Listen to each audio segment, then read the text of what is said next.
नमस्कार दोस्तों, आप सभी लोगों का हार्दिक स्वागत है आपके अपने YouTube चैनल पे।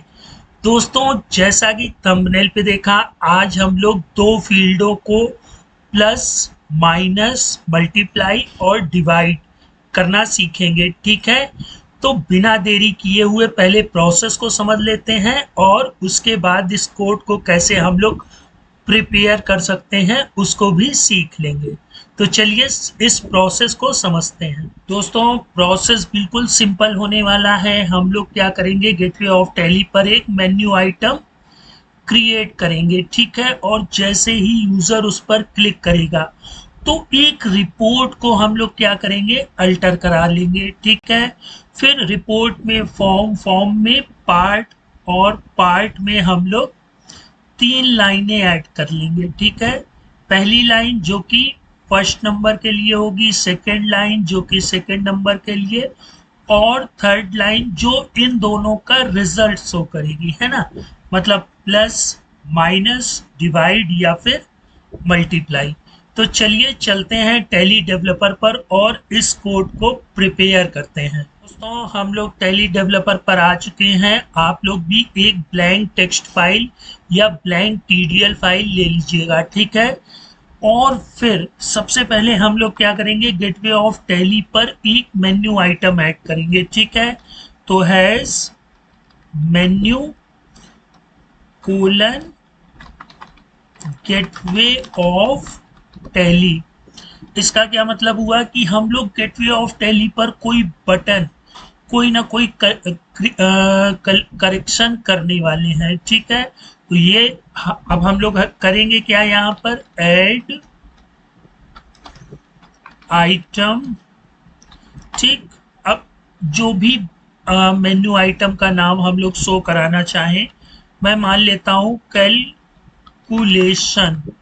ठीक है, इस नाम का हमें एक मेन्यू आइटम शो कराना है। अब यूजर जैसे ही इस पर क्लिक करे तो एक रिपोर्ट अल्टर होनी चाहिए। ठीक है, तो रिपोर्ट का नाम हम लोग ले लेते हैं REPCAL। ठीक है, REPCAL मतलब क्या हो गया, कैलकुलेशन। ठीक, अब हम लोग यहाँ पर एक रिपोर्ट को प्रिपेयर कर लेते हैं।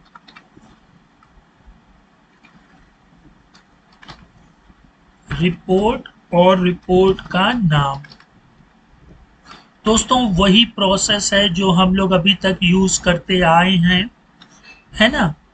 इसमें कोई भी चेंजमेंट नहीं है कि report users form part line field, वो हम लोग जल्दी से इसमें प्रिपेयर कर लेते हैं।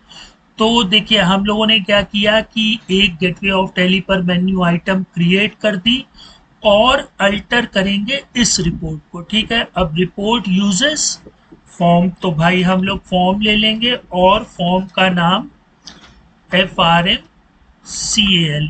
ठीक, फिर फॉर्म को हम लोग क्या करेंगे, डिफाइन कर देंगे स्क्वायर ब्रैकेट में।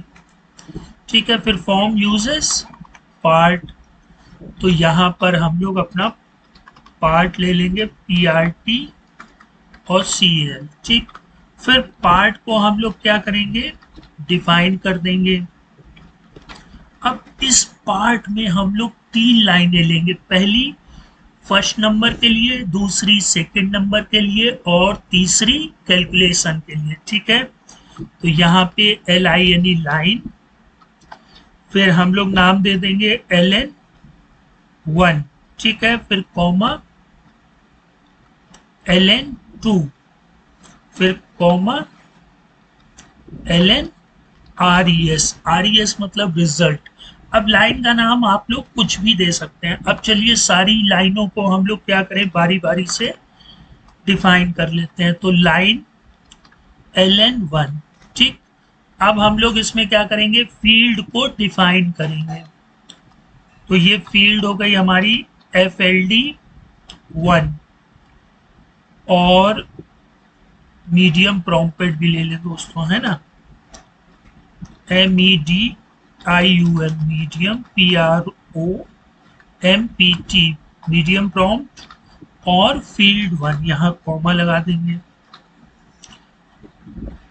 अब हम लोग इस फील्ड को पहले डिफाइन कर लेते हैं। मीडियम प्रॉम्प्ट क्या होती है? प्री डिफाइंड फील्ड होती है ना। अच्छा, तो यहाँ पे हम लोग आकर के लिख लेंगे लोकल और इसी को ही पेस्ट कर देंगे, लोकल फील्ड मीडियम प्रॉम्प्ट और सेट एज, जो भी आप सेट कराना चाहें, शो कराना चाहें यूजर को, तो हम लोग यूजर को शो करा देंगे फर्स्ट नंबर। ठीक, फिर ये वाली जो फील्ड है दोस्तों FLD1, इसको हम लोग यहाँ पे डिफाइन कर देंगे FIE फील्ड FLD1 और यूज भाई नंबर फील्ड है ना। नंबर फील्ड क्यों भाई? नंबर ही तो जुड़ेंगे, ABCD कहीं जुड़ती हैं? नहीं जुड़ती ना। ठीक, तो हम लोगों ने ln1 डिफाइन कर लिया, फिर इसी को ही कॉपी कर लेंगे और ln2 को डिफाइन कर देंगे। ठीक है, तो ln1 की जगह ln2 ले लेंगे, मीडियम प्रॉम्प्ट वही रहेगा, फील्ड हम लोग ले लेंगे 2। यहाँ पे हम लोग फर्स्ट नंबर की जगह अब सेकेंड नंबर शो करा देंगे और ये जो हमारी फील्ड है FLD2 यूज नंबर फील्ड।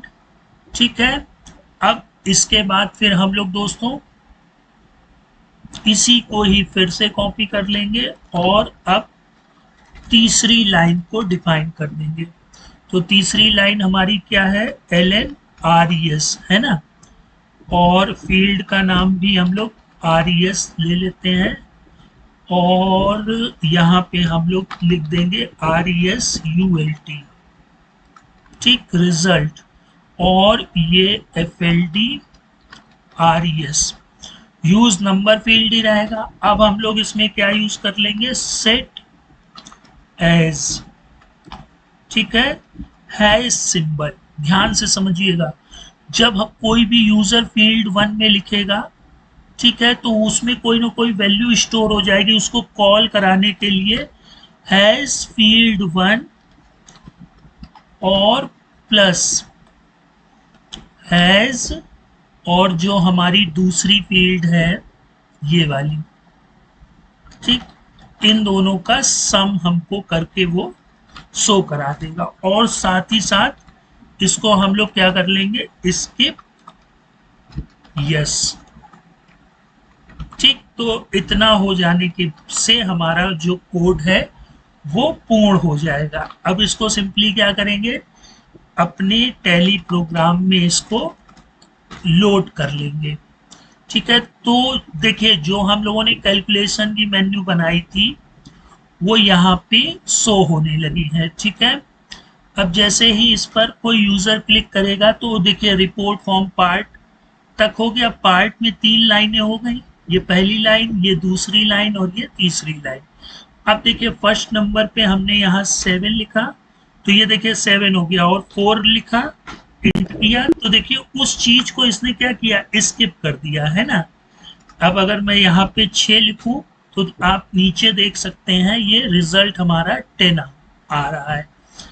अगर इसको हम लोग 9 लिखें, ठीक है, तो ये 9 6 कितना हो रहा है? 15। ये यहाँ पे कर्सर नहीं आएगा, क्यों नहीं आएगा भाई? क्योंकि हमने इसको स्किप करा रखा है। अच्छा, अब जरूरी नहीं है कि हम एडिशन ही करें, आप अपने कोड में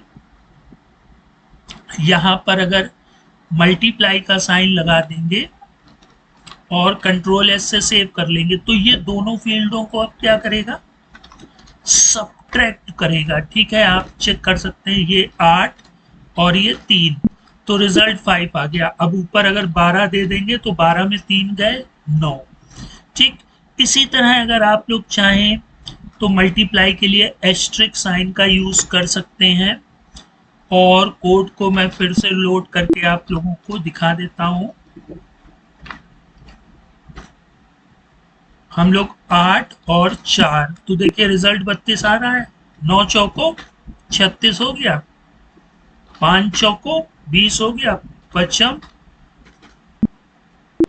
25 हो गया। ठीक है, अब इसी तरह से अगर आप लोग चाहें तो डिवाइड का भी यूज कर सकते हैं। हम लोग इस कोड को फिर से रीलोड कर लेते हैं और यहाँ पे मान लेते हैं 25 में 5 डिवाइड करेंगे तो देखिए 5 आ जाएगा। अगर 100 में 5 डिवाइड करेंगे तो आंसर 20 आएगा। तो दोस्तों आज के ट्यूटोरियल का मेन मकसद था कि हम लोग कैलकुलेशन करना सीख जाए, है ना। तो आज के ट्यूटोरियल में हम लोगों ने एक पूरी स्क्रीन तो बनाना सीख ही लिया।